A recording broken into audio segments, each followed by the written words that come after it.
parece, eu defendo isso, né, de forma bastante enfática, porque me parece que essa inter-relação entre essas dois conjuntos de variáveis, né, ela é que promove, de fato, a possibilidade de que haja uma dinâmica particular. Ou seja, não é apenas a mudança, por exemplo, se a gente pensar de uma coisa mais direta, mais direta, se a gente pensar aquela alteração que teve na rede de relacionamentos Orkut, né, quer dizer, aquela possibilidade de que eu pudesse verificar, checar quem estaria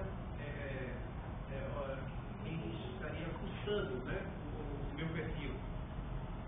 Isso é uma variável técnica, quer dizer, a introdução de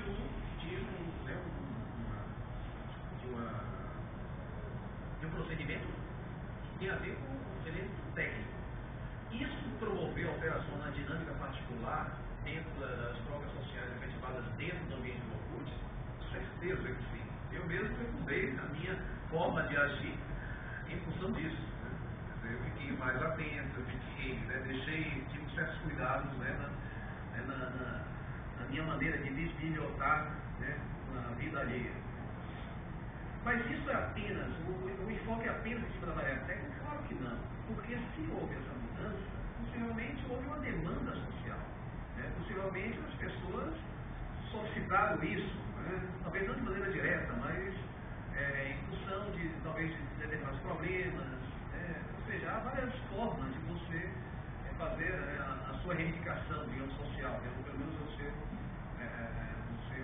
registrar, né, a sua opinião a respeito. Então, o que eu defendo é exatamente que, se a gente quer de fato compreender essas dinâmicas particulares, né, e mais especificamente, né, esses aspectos sociocomportamentais particulares, é necessário que a gente tente compreender de uma maneira mais ou menos equacionada, né, esses dois conjuntos de variáveis, porque eles são diretamente intervenientes nesses aspectos sociocomportamentais particulares resultantes.